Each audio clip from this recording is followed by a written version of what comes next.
Hello and welcome back to my channel. आज आपण जराशी वेगळी भाजी बनवणार आहोत किंवा त्याला झुणकासुद्धा म्हणतात. तर चला बनवूया. अशा प्रकारे हे हदग्याची फुलं असतात. इथे मी 250 ग्रॅम हदग्याची फुलं म्हणजे जवळपास पाव किलो हदग्याची फुलं घेतलेली आहे. पाकळ्यांचं आवरण काढलं की त्यामध्ये एक दांडी असते.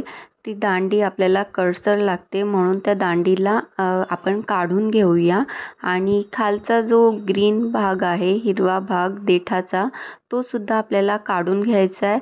आणि फक्त ह्या फुलाच्या पाकळ्या आपल्याला काढून घ्यायच्या आहे पूर्ण. आता पूर्ण पाकळ्या माझ्या काढून झालेल्या आहेत. पूर्ण फुलांच्या मी पाकळ्या अशा प्रकारे काढून घेतल्या आहेत. आता आपण याला 2 वेळेस स्वच्छ पाण्याने धुवून घेणार आहोत. धुवून झाल्यानंतर आपल्याला ते निथळत ठेवायचं आहे. पूर्ण पाणी काढून घ्यायचं आहे. त्यामुळे ते चाळणीमध्ये साईडला ठेवून द्यायचं. आणि आता इथे 2 मीडियम साईजचे मी कांदे घेतलेले आहे. त्यांना मी बारीक असं कट करून घेणार आहे. कांदा बारीक कट करून झाला आहे. तर आता आपण वळूया पेस्टकडे. तर आपल्याला इथं आता आलं आणि लसूणची पेस्ट करायची आहे. तर इथे मी 1 इंच आलं आणि लसूण घेतलं आहे, 10 ते 15 पाकळ्या. आणि आता इथं याची मी पेस्ट करून घेते आहे. अशा प्रकारे पेस्ट बारीक करून घ्यायची. आता आपण देणार आहोत फोडणी. त्यासाठी मी गॅस ऑन केला आहे. मीडियम फ्लेमवर गॅस ठेवला आहे. 2 पळी इथं मी तेल टाकलं आहे. तेल छान गरम झालं त्यामुळे मी आता इथे मोहरी आणि जिऱ्याची फोडणी दिली. ती छानपैकी तडतडली की मी त्यात आता टाकणार आहे आलं लसूणची पेस्ट. ब्राऊन कलर आला की मस्तपैकी आता यात आपण घालूया 1 चम्मच हळद, थोडासा हिंग आणि अर्धा चम्मच गरम मसाला. कट केलेला कांदा घालायचा, त्याला छानपैकी हलवायचं. कांदा लवकर व्हावा यासाठी आपण थोडंसं मीठ घालतो नेहमी. तर मीठ घातलं आणि आता यामध्ये घालूया आपण तिखट. तर मी इथे 1.5 चम्मच तिखट घालत आहे. पोहे खायचा हा चम्मच आहे. तुम्हाला जर कमी जास्त तिखट वाटलं तर तुम्ही कमी जास्त करू शकतात.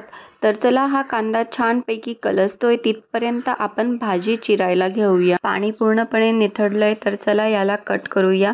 याचे बारीक काप करून घ्यायचे आहे आपल्याला अशा प्रकारे. जवळपास 2 मिनिट झाले आहे आणि कांदा व्यवस्थित कलसला आहे, त्याला व्यवस्थित तेल सुटलं आहे. तर आपण आता या फुलांच्या पाकळ्या यात घालूया कट केलेल्या आणि व्यवस्थित मिक्स करूया. थोडं मीठ घालूया आणि पुन्हा व्यवस्थित मिक्स करूया. 2 ते 3 मिनटं आपल्याला इथे वाफ घेऊन घ्यायची आहे. झाकण ठेवून द्यायचं आणि 2 ते 3 मिनटानंतर तुम्ही बघू शकता किती छान ही भाजी झालेली आहे. किती छान तेल सुटलं आहे. आपण आधीच 2 वेळेस मीठ घातलेलं आहे त्यामुळे मी आता इथे मीठ घालत नाही आहे. तुम्हाला जर कमी जास्त वाटलं तर तुम्ही पुन्हा मीठ थोडंसं घालू शकता.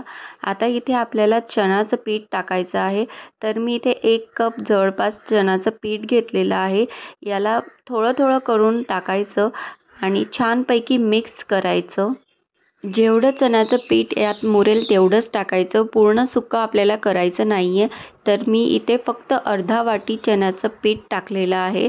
आता मी इथे कोथिंबीर टाकते आहे आणि छानपैकी मी यात मिक्स करून घेते. मिक्स झाल्यानंतर आपल्याला याला वाफ घेऊन घ्यायची आहे. जवळपास 2 मिनटाची याला वाफ घ्यायची.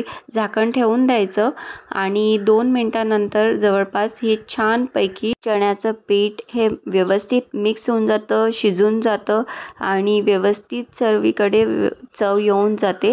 तर हा आता झुणका आपला व्यवस्थित हलवून घ्यायचा, खालती वरती परतवून घ्यायचा, चिटकू द्यायचा नाही.